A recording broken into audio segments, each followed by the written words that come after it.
எல்லாருக்கும் வணக்கம். Press media எல்லாருக்கும் வணக்கம். போன வாட்டி நான் அந்த ப்ரெஸ் ஷோலயே ரொம்ப கம்மியா தான் பேசினேன். ஏற்கனவே டயர்டா தான் இருப்பீங்க. ஆனா இன்னைக்கு கொஞ்சம் லென்த்தா பேசிக்கலாமா? உங்க பெர்மிஷனோட. Thank you. அண்ட் ப்ரெஸ் ஷோல வந்து சக்ஸஸ் ஆச்சுன்னா சக்ஸஸ் மீட்ல, சக்ஸஸ் ஆச்சுன்னா சக்ஸஸ் மீட்ல 2 வாட்டி சொன்னேன். அண்ணா அப்பவே சொன்னார். 11 வாட்டி சொல்லிட்டீங்க. சொல்லாதீங்க அப்படின்னாரு. நான் நீங்க சொன்ன மாதிரியே வந்துருச்சுண்ணா. அதுக்கு ரொம்ப நன்றி. Thank you so much. So படம் ரிலீஸ் ஆகி இன்னைக்கு 6வது நாள். இன்னும் 6 நாள் தான். அதுக்குள்ளே என்ன சக்ஸஸ் மீட்டு? சில பேர் 2 நாள்லேயே பண்ணுவாங்க, 3 நாள்லேயே பண்ணுவாங்க. ஆனால் ஓகே, இது 6வது நாள் அப்படின்னும் போது எதனால் இது எங்களுக்கு சக்ஸஸ் மீட் அப்படின்னா, ஹாட்ஸ்பாட் 1 வந்து சின்ன கம்மியான தேட்டர்ஸில் தான் ரிலீஸ் ஆச்சு. 5 வாரம் ஆன தேட்டரில் ஓடிச்சு. நல்ல ரெஸ்பான்ஸ் இருந்தது. அந்த 5 வாரம் ஹாட்ஸ்பாட் 1 வந்து மொத்தமாக அதோட லைஃப் டைம் கலெக்ஷன் எவ்வளோ இருந்ததோ அதுக்கு டபுள் மடங்கு இது முதல் 4 நாள்லேயே பண்ணிருச்சு. ஸோ மண்டே வரைக்குமே அது பண்ணிருச்சு. ஸோ அந்த வகையில் எங்களுக்கு இது சக்ஸஸ் தான். அதனால் சக்ஸஸ் மீட் கான்ஃபிடென்ட்டாக தைரியமாக பண்ணுறோம். அண்ட் இந்த சக்ஸஸ்க்கு மிக முக்கியமான காரணம் நம்ம டிஸ்ட்ரிபியூஷன் சைடில் Senthil sir, 5 star Senthil sir. ஒரு கரெக்டான ஒரு நல்ல டிஸ்ட்ரிபியூட்டர் எவ்வளோ முக்கியம் அப்படின்றது இந்த படம் மூலமாக எங்களுக்கு தெரிஞ்சிருக்கு. ரொம்ப நன்றி சார். தேங்க்யூ. ரமேஷ் அண்ணாவுக்கும் ரொம்ப நன்றி. தேங்க்யூ. ஸோ அப்படியே எல்லாரை பற்றியும் பேசிடுறேன். முதல்ல எடிட்டர் முத்து. நான் வந்து எப்படி அப்படின்னா, இன்றைக்கி ஷூட் பண்ணோம் அப்படின்னா 9 to 6 கால் ஷீட் அப்படின்னா நைட்டே போய் எடிட் பார்க்கணும் சார். ரஷ்லாம் கன்வெர்ட் ஆகிட்டு வரணும், அதெல்லாம் எனக்கு தெரியாது, எனக்கு பார்க்கணும் அப்படின்னுவேன். அடுத்த நாள் காலையிலேயே போய் பார்க்கணும் அப்படின்ட்டு உச்சக்கட்டமாக அவனை டார்ச்சர் பண்ணி சாவடிச்சு இன்றைக்கி வரல. அவன் வேறு ஏதோ ஒர்க்கில் இருக்கான். ஸோ அதனால் அவனுக்கு ரொம்ப நன்றி. ஏன்னா இந்த கதையை நீங்கள் பார்த்துருப்பீங்க, 3 கதை. இதில் இந்த ஆர்டரே நாங்கள் நிறைய வாட்டி மாற்றிருப்போம். அதாவது இப்போது கடைசி கதையாக இருக்கிற அஸ்வின் கதை வந்து முதல்ல 2வது கதையாக இருந்தது. ஃபஸ்ட்டு கதையாக இருந்த ரக்ஷன் ஆதித்யா பாஸ்கர் கதை கடைசி கதையாக இருந்தது. இந்த ஆர்டரை திடீர்னு நைட்டு ஒரு 2 மணிக்கு கால் பண்ணுவேன். கால் பண்ணிட்டு முத்து எனக்கு ஒன்று தோணுது, அந்த கதையை இங்கே போட்டு இந்த கதையை இங்கே போடலாமா அப்படின்ற மாதிரிலாம் கிட்டத்தட்ட ஒரு எத்தனை வாட்டி மாற்றணுன்றது எங்களுக்கே தெரில, அத்தனை வாட்டி மாற்றிருப்போம். ஸோ அதெல்லாம் பொறுமையாக பொறுத்துக்கிட்ட முத்தையன் அவர்களுக்கு ரொம்ப நன்றி, எடிட்டர். அதுக்கப்புறம் டிஓபி ஜெகதீஷ் அவர்கள். ஹாய் சொல்லிடுங்க, யாருன்னு தெரியும். ஜெகதீஷ் வந்து 2 டிஓபி இதில். அதில் ஒருத்தர் ஜெகதீஷ், இன்னொருத்தர் ஜோசப். ஜெகதீஷ் வந்து எப்படின்னா, டெய்லி ஷூட்டிங் அப்போது விக்கி இந்த எக்யூப்மெண்ட்லாம் வேணும். சரி ஓகே ரைட்டு, ஆனால் அதெல்லாம் கிடைக்காது ப்ரோ, நாங்கள் கொடுக்குற எக்யூப்மெண்ட்டில் நீங்கள் பண்ணுங்கள். எதில் விக்கி ஷூட் பண்ணலாம்? ஐஃபோனில் ஷூட் பண்ணால் நல்லாயிருக்கும்னு நினைக்கிறேன். யோ டார்ச்சர் பண்ணுற. அவர் கேட்ட எதையுமே நாங்கள் கொடுத்ததில்ல. இன்ஃபேக்ட் லொக்கேஷன் வந்து ஒரே ஒரு சீன், அந்த எம்எஸ் பாஸ்கர் சார் ஃபோன் பண்ணி அந்த ஃபோன் கால் சீன் ஒன்று வந்து ரெட் ஹில்ஸ் பக்கத்தில் ஒரு ரோட்டில் நைட் எஃபெக்டில் ஷூட் பண்ணோம். அது ரொம்ப டார்க்காக இருக்கும் அந்த ஏரியா. இந்த லொக்கேஷன் தான் அப்படின்னு நான் சொல்லிட்டேன். அது எதனால் சொன்னேன் அப்படின்னா, அது வந்து என் ஒய்ஃப் வீட்டுக்கு பக்கத்து தெரு. அதனால் லொக்கேஷன் காஸ்ட் வந்து எங்களுக்கு ரொம்ப கம்மி, எந்த பிரச்சனையும் இல்லை. அதை தாண்டி அந்த இடம் நான் விஷுவலாக இமேஜின் பண்ணியிருந்தேன். அது இப்படி இருந்தால் நல்லாயிருக்கும், ஒரு மாதிரி சைடில் தண்ணி கிண்ணிலாம் இருந்தது. அதை பார்த்துட்டு ஜெகதீஷ் வந்து விக்கே என்ன விக்கே இது இங்கே கரெக்டாக வர. நான் சொன்னேன் ப்ரோ உண்மையாக கரெக்டாக இருக்கும், நீங்கள் வேணால் பாருங்கள், படம் முடிச்சுட்டு இந்த லொக்கேஷன் தான் படத்துலேயே ஹைலைட்டு அப்படின்னு சொல்லுவாங்க அப்படின்னு சொன்னேன். அதே மாதிரி படம் ரிலீஸ்க்கு முன்னாடி ப்ரிவியூ 2-3 பேர் போட்டு காமிச்சும் போது பார்த்துட்டு அந்த லொக்கேஷன் ஹைலைட்டுங்க அப்படின்னு சொன்னாங்க. நைட்டு 12 மணிக்கு கால் பண்ணி சொன்னேன், ஞாபகம் இருக்கா? ஆனால் நீங்கள் ஃபோன் எடுக்கல வழக்கம் போல். ஸோ அந்த வகையில் அவர் கூட ஒர்க் பண்ணது ரொம்ப நன்றி. ரொம்ப சந்தோஷம். ரொம்ப ஃப்ரெண்ட்லியான ஒரு டிஓபி. அப்புறம் ஜோசப் வந்து எனக்கு திட்டம் 2 நான் பண்ணும்போது அதில் அசிஸ்டன்ட் கேமராமேனாக மானிட்டர் முன்னாடி நான் உட்காந்துருப்போம். அவனுங்க வந்து இந்த ஃபோக்கஸ் பார்ப்பான், வந்து நல்லா ஜிம் பாடி மாதிரி இருப்பான், அப்படியே சைலண்ட்டாக இருப்பான், சிரிக்கவே மாட்டான். அந்த விஜிபி எல்லாம் சிரிக்காமல் இருப்பாங்கல்ல, அந்த மாதிரி தான் இருப்பான். ஏன்டா இப்படி இருக்கான் இவன் அப்படின்ற மாதிரி ஃபீல் ஆகும். அங்கே இருந்து 2019 நினைக்கிறேன், அங்கேருந்து இப்போது 2026, இப்போ எனக்கு என் லைஃபோட ஒன் ஆஃப் மை பெஸ்ட் ஃப்ரெண்ட்ஸில் ஒருத்தனாக அந்தளவுக்கு மாறி இருக்கும். அண்ட் இந்த படத்தில் அவனை டிஓபியாக போடும்போது ஒரு சில பேர் அவனை பயங்கர நெகட்டிவாலாம் பேசினாங்க முன்னாடி. ஸோ அவங்களுக்கு நீ வந்து ப்ரூவ் பண்ணிட்டே ஜோசப், அது எனக்கும் சந்தோஷம்.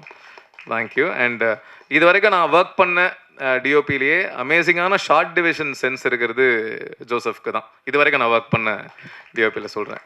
அது இன்னும் நிறைய. இன்ஃபேக்ட் அஸ்வின் கதைலாம் நீங்கள் நம்ப மாட்டீங்க, அதெல்லாம் கிட்டத்தட்ட நாங்கள் வந்து ஒரு 0 பட்ஜெட்டில் தான் சோனி எஸ்1ல ஷூட் பண்ணுமா, சோனி FX3ல ஷூட் பண்ணோம். கிட்டத்தட்ட அந்த அஸ்வினோட அந்த கதையில் இருக்கிற வீடு வந்து என் ஒய்ஃபோட வீடு. ஸோ எக்யூப்மெண்ட் எல்லாம் வெறும் ட்ராக் அண்ட் ட்ராலி இவ்வளோ தான் அப்படின்ற மாதிரி. ஆனால் அப்படி எடுத்து அந்த கதை இவ்வளோ ஒர்க் ஆகிருக்கு அப்படின்னு நினைக்கும் போது ரொம்ப சந்தோஷமாக இருக்குது. ஸோ அந்த பெருமைகள் ஜோசப் அவர்களுக்கு தான் சேரும். தேங்க்யூ. அண்டு அடுத்தது வந்து இபி பிரியன்.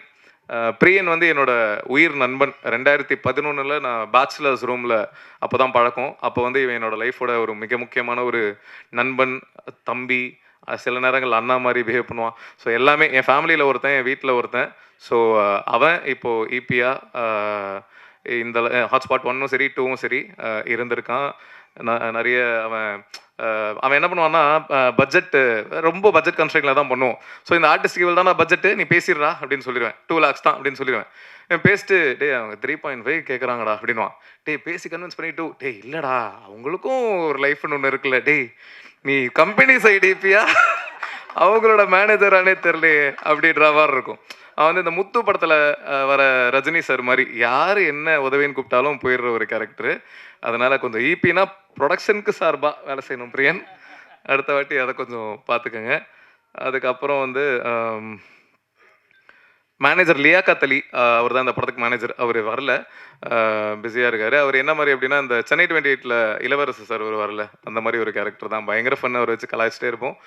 ரொம்ப நான் பார்த்த மேனேஜர்ஸில் ரொம்ப எப்படி சொல்கிறது, ரொம்ப சின்சியரான ஒரு மேனேஜர்னு சொல்லலாம். ஆனால் உங்களுக்கு நன்றிண்ணா, தேங்க்யூ.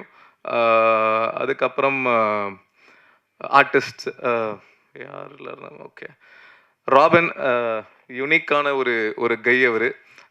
அவர் வந்து இந்த ஒரு ஹார்ட் அட்டாக் போர்ஷன் படம் பார்த்தவங்களுக்கு தெரியும். ஒரு ஹார்ட் அட்டாக் போர்ஷன் இருக்கும். அந்த போர்ஷன் ஷூட் பண்ணுறதுக்கு முன்னாடி வந்து ஹமரோ அந்த சீனில் இருக்கார். ஷூட் பண்ணுறதுக்கு முன்னாடி வந்து ஃபுல்லாக அது பேர் என்ன, தம் இல்லை, இந்த சுருட்டு அடிச்சுக்கிட்டே இருக்காராம். சுருட்டு அடிச்சு தம்மே வந்து ஒரு மாதிரி ஹார்ட் பீட்டை இன்க்ரீஸ் பண்ணும். சுருட்டு 2 சுருட்டு 3 அடிச்சுக்கிட்டே இருக்கான். அமர் கேட்குறாராம், ப்ரோ என்ன ப்ரோ அடிச்சுக்கிட்டே இருக்கீங்க, காலிலேருந்து அடிச்சு நைட் அந்த சீன் ஷூட் பண்ணுறோம், காலிலேருந்து அடிச்சுக்கிட்டே இருக்கு. இல்லை ஹார்ட் அட்டாக் சீன் இல்லை, அதுக்கு தான் ஹோம்ஒர்க் பண்ணிக்கிட்டு இருக்கேன். ஐயோ செத்துக்கிட்டு போயிட்டுறேன் என்ன அப்படின்றது அப்படின்ற மாதிரி இருந்தது. நல்ல வேலை ஹார்ட் அட்டாக் சீனு. வேறு மாதிரி ஏதாவது ஃபஸ்ட் நைட் சீன்னா என்ன பண்ணியிருப்பாருன்னு தெரில.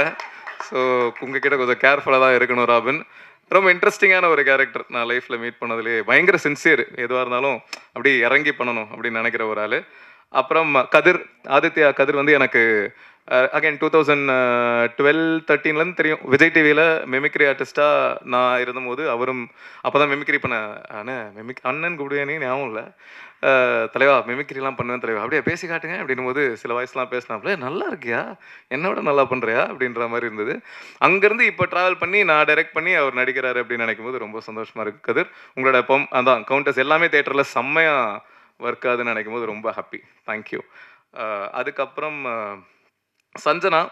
சஞ்சனா வந்து இன்னும் ரொம்ப சின்ன பொண்ணு தான் அவங்க. ஷீஸ் ஏன்னா எப்பயுமே ஐயோ அது அப்படி ஆயிருமா, இது இப்படி ஆயிருமா சார், இது இப்படி இருக்கும். இன்றைக்கி ப்ரெஸ் மீட்க்கு வரதுக்கே சார் நான் எப்படி ஹோம்லியாக சல்வார் போட்டு வரவா, ப்ரெஸ் ஏதாவது கேள்வி கேட்பேன், ப்ரெஸ்ஸப் உங்களை பார்த்து எவ்வளோ பயப்படுறாங்க தெரியுமா, ஏதாவது இடக்கு உணவாக கேட்டுருவாங்களா அப்படின்ட்டு அதெல்லாம் ஒன்றும் இல்லைங்க, ஜாலியாக வாங்க பார்த்துக்கலாம், ப்ரெஸ்ஸெல்லாம் நம்ம ஆட்கள் தானே அப்படின்னு சொல்லி நான் தான் அவங்கள இது பண்ணேன். ஸோ அந்த வகையில் இன்னும் தமிழ் சினிமாவுக்கு தமிழ் பேசுகிற ஒரு அழகான ஒரு ஹீரோயினாக கூடிய சீக்கிரம் நீங்கள் வருவீங்க, வாழ்த்துக்கள்.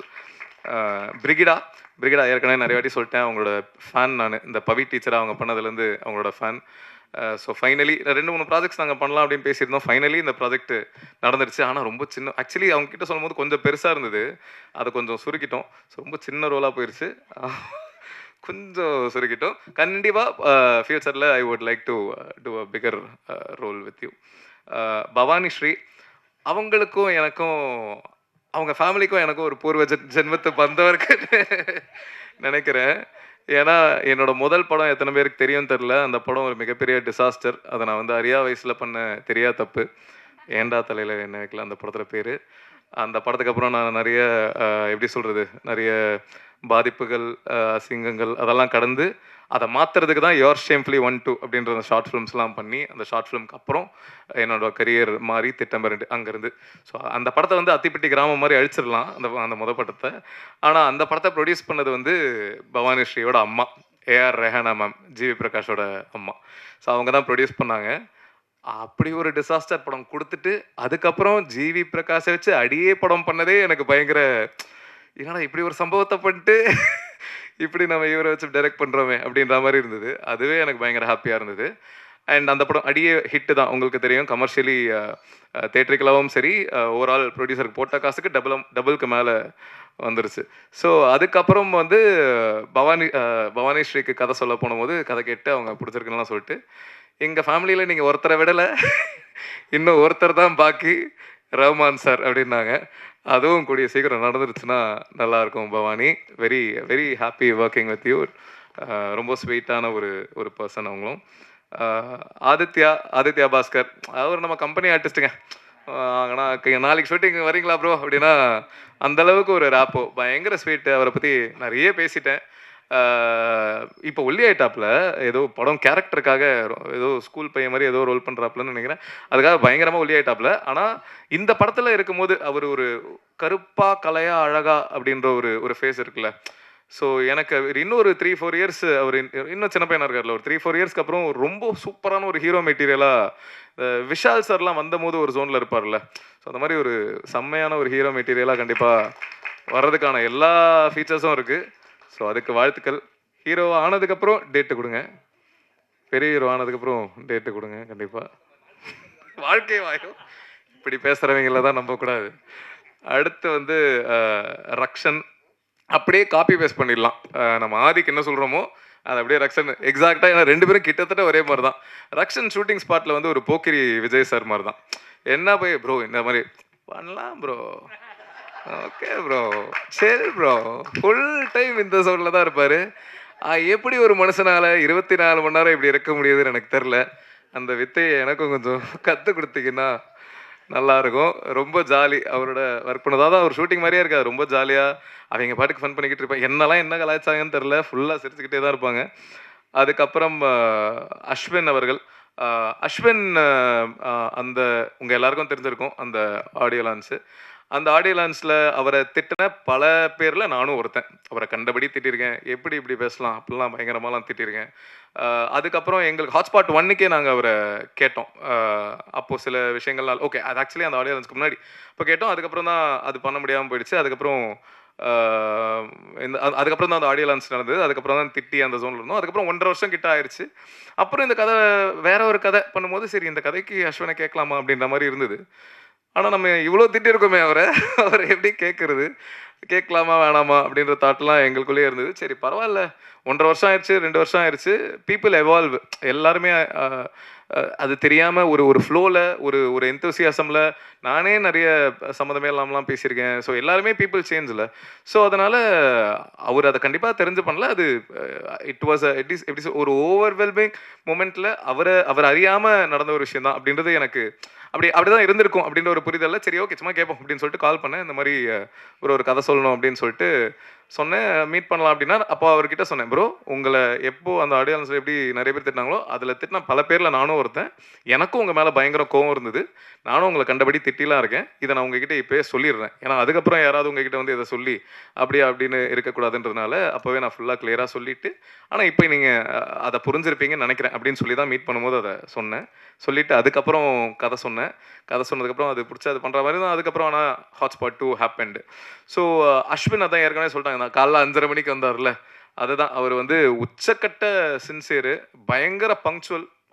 நானே ஜென்ரலி பயங்கர, அதாவது நான் வந்து இப்போ ஒரு மீட்டிங் 2 மணிக்கு அப்படின்னா என் அப்பா வந்து என்ன முன்னெல்லாம் என்ன பண்ணுவார்னா, அப்போ மீட்டிங்லாம் இல்லை, அப்போது எங்கேயாவது ஒரு இடத்துக்கு 2 மணிக்கு போனோம் அப்படின்னா என் அப்பா என்ன 11:30 மணிக்கெலாம் கூப்பிட்டு போயிடுவார். அப்பா என்னப்பா அப்படின்னா, இல்லைடா சீக்கிரம் போயிடுறது எப்பயும் நல்லது. ஏன்னா நீ 2 மணிக்கு போகணும் அப்படின்றத கால்குலேட் பண்ணிட்டு போகும்போது டிராஃபிக்கில் லேட் ஆகிட்டு அப்படின்னா உனக்கு பயங்கர டென்ஷன் ஆயிரும். அதனால் எப்பயுமே சீக்கிரம் போகிறது நல்லது அப்படின்னு. நான் 2 மணினா இப்போ 1 மணிக்கு அந்த மாதிரி போயிடுற ஒரு ஆள். எனக்கு எக்ஸாக்டாக நான் எப்படி இருப்பேனோ அதே மாதிரி ஒரு ஒரு ஒரு மீட்டர் தான் பங்க்சுவாலிட்டி ஃபாலோ பண்ணுறதுல. இதில் ஒரு நாள் என்ன இருக்குது, 3 மணிக்கு ஷூட்டிங்கு ஈசிஆரில். அவர் வீடு அங்கேருந்து கிட்ட தான். ஸோ ஒரு 15 மினிட்ஸ் தான். நாங்கள் ஷூட் பண்ணிருக்கோம். அவர் 3 o'clock வர வச்சிடலாம் கால் டைம். அதுக்கப்புறம் நம்ம 5க்கு கூட ஷார்ட் வச்சுக்கலாம், ஆனால் வர வச்சிடலாம் அப்படின்னு சொல்லிட்டு கார் அமிச்சிட்டோம் அவருக்கு. இது வந்து அதுக்கப்புறம் நான் கேள்விப்பட்ட விஷயம். ஸோ கார் போயிடுச்சு. இவர் காரில் ஏறிட்டார். 2:45 பிக்கப்பு ஏறிட்டார் போல். வந்துட்டு இருக்காரு. ஒரு 5 நிமிஷம் வந்ததுக்கப்புறம் தான் இவர் காஸ்டியூமை வீட்டிலேயே வச்சுட்டாருன்றது ரியலைஸ் பண்ணியிருக்காரு போல்.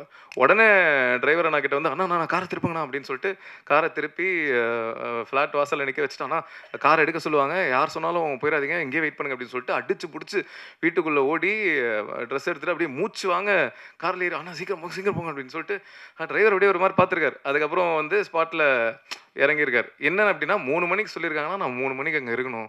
எதுனாலயும் லேட் ஆயிடக்கூடாது அப்படின்ற அந்த பங்க்சுவாலிட்டி வந்து உண்மையாகவே சூப்பர். இது வந்து எனக்கு எப்படி தெரிஞ்சது அப்படின்னா, அந்த டிரைவர் வந்து வேற ஒருத்தர்கிட்ட சொல்லி, அவர் வந்து நம்ம ஈபி கிட்ட சொல்லி, ஈபி என்கிட்ட சொல்லி, அதுக்கப்புறம் இதெல்லாம் முடிஞ்சு ஷூட்டிங்லாம் முடிஞ்சு ஒரு 10, 15 நாள் கழிச்சு நான் காலைல அவர்கிட்ட இதை கேட்டேன். கேட்கும்போது, ப்ரோ என்ன ஏதாவது ஆள் வச்சு ஃபாலோ பண்ணுறீங்களா? எப்படி இதெல்லாம் உங்களுக்கு அப்படின்னா, இல்லை ப்ரோ சினிமாவில் அதெல்லாம் தெரிஞ்சிரும்ல அப்படின்ற மாதிரி தான் இருந்தது. ஸோ இந்த sincerity will take you places bro. அவர் பார்க்கறதுக்கு தான் கொஞ்சம் சீன் போடுற மாதிரி, ஜென்ரலாகவே கொஞ்சம் அப்படி என்னையுமே ஸ்கூல் டைம்லலாம் அப்படி காலேஜ் டைம்லலாம் சொல்லியிருக்காங்க, நீங்கள் கொஞ்சம் சீன் போடுற ஆளுன்ற மாதிரி நினச்சேன். பழகினதுக்கப்புறம் தான் தெரிஞ்சது நீ ஒரு டம்மி பீஸ்ன்னு அப்படின்னு.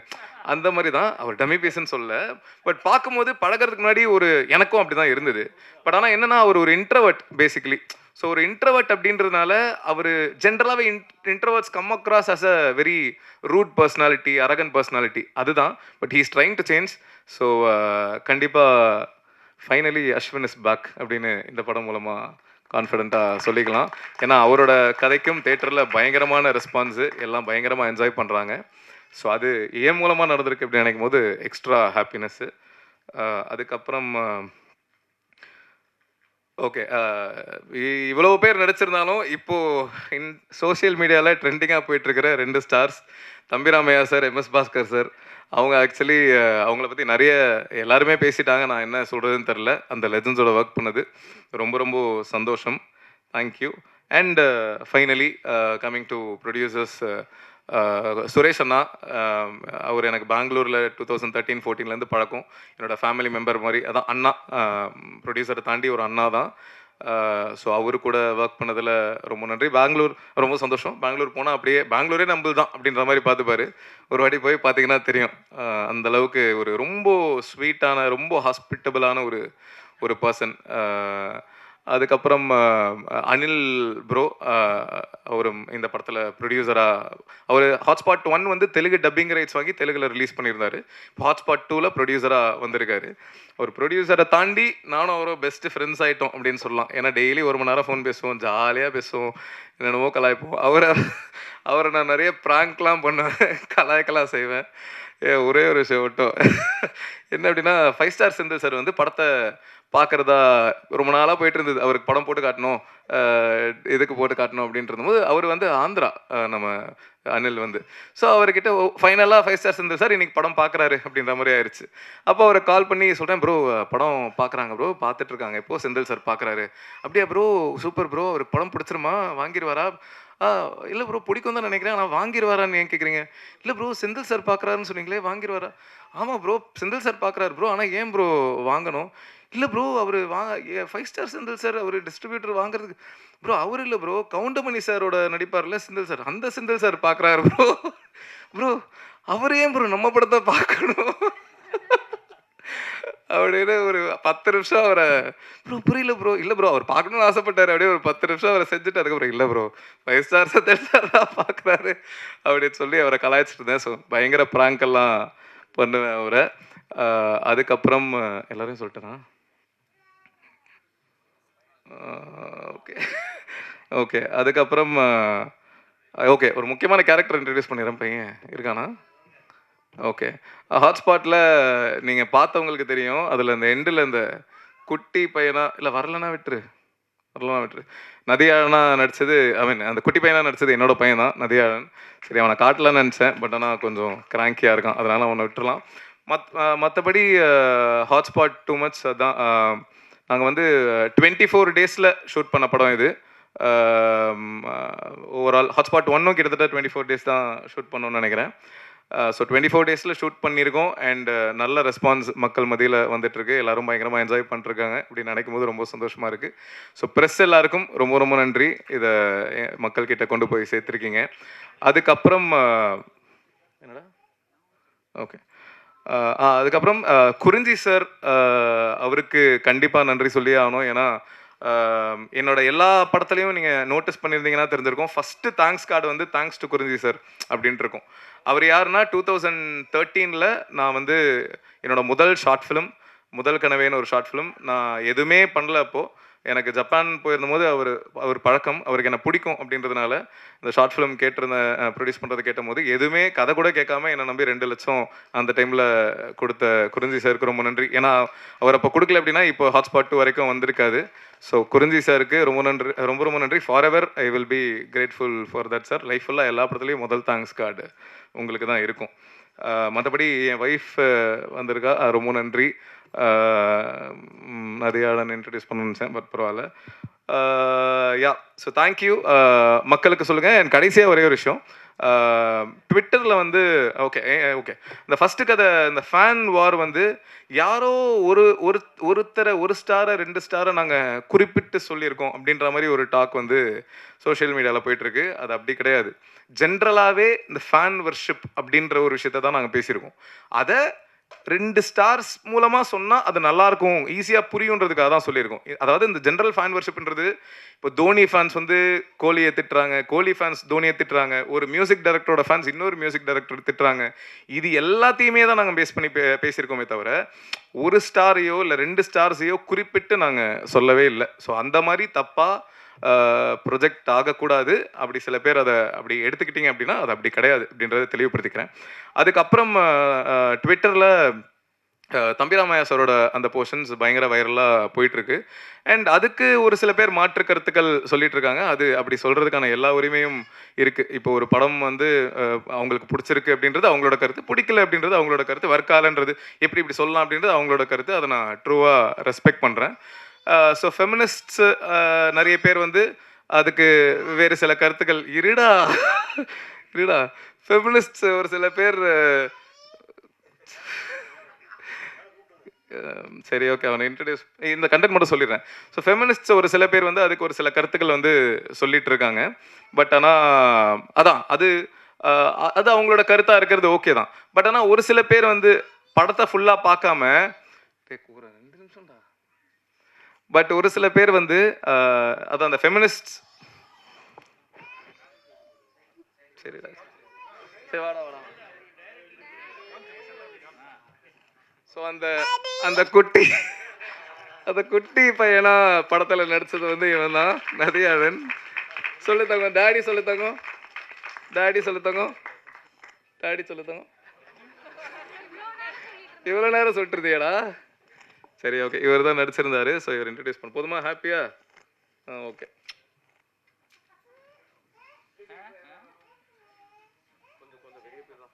அதான் அந்த ஒரே ஒரு விஷயம் மட்டும் கிளாரிஃபை பண்ணிடணும்னு நினச்சேன்.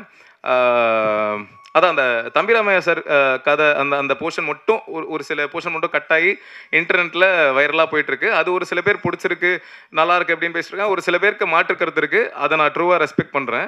ஏன்னா அதான் கருத்து சொல்கிறதுக்கு எல்லாருக்குமே உரிமை இருக்குது. ஆனால் ஒரு சில பேர் அதான் சில ஃபெமினிஸ்ட்ஸ்க்கு அவங்களோட கருத்து இருக்குது. அகைன் அதையும் நான் ரெஸ்பெக்ட் பண்ணுறேன். ஆனால் ஒரு சில பேர் படத்தை ஃபுல்லாக பார்க்காம வெறுமனே அந்த கட்டை மட்டும், அந்த ஒரு 2 நிமிஷம் கட்டு வீடியோவை மட்டும் பார்த்துட்டு சில சூடோ ஃபெமினிஸ்ட் அப்படின்னாலே இந்த அறவேக்காடான ஃபெமினிஸ்ட்ஸ் அப்படின்னு சொல்லலாம். ஏன்னா அதுக்கு அர்த்தம் அதுதான்.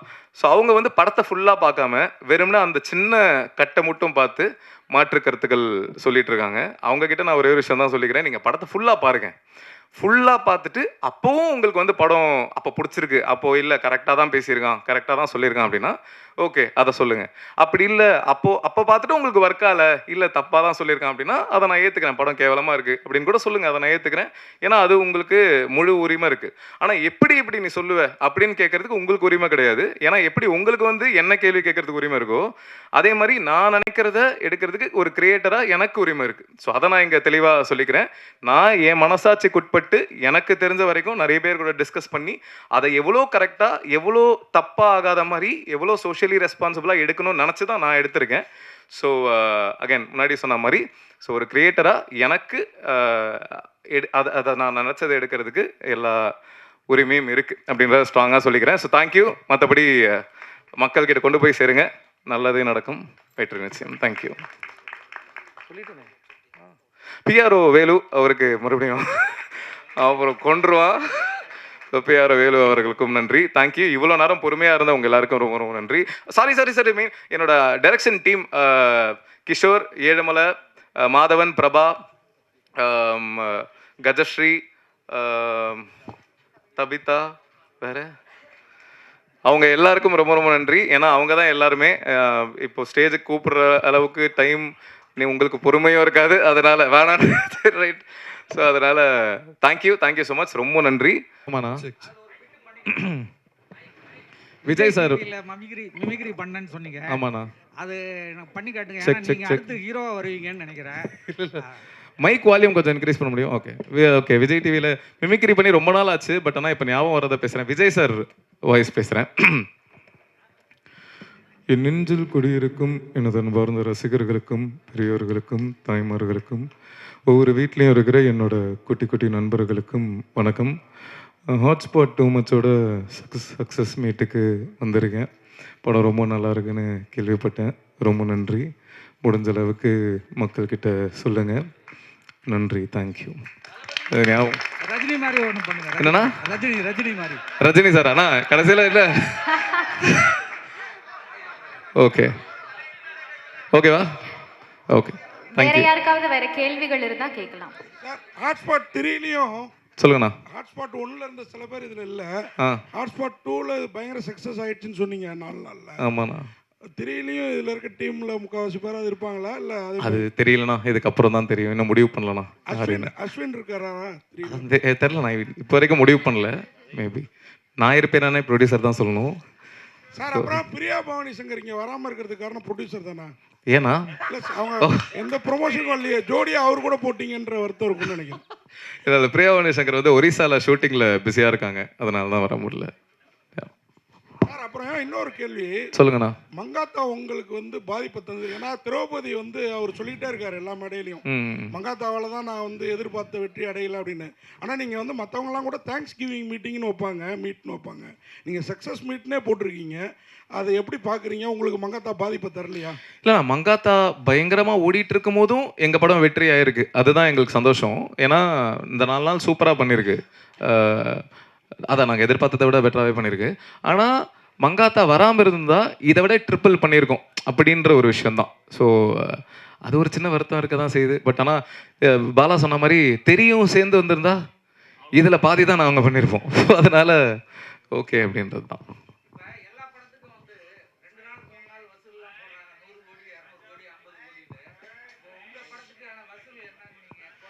வசூல் போடுறது ப்ரொடியூசர் தான் போடணும். அவங்க மேபி இந்த வாரத்தில் போடலாம். 100 கோடிலாம் இல்லைண்ணா. என்னண்ணா அநியாயமா இல்லையா?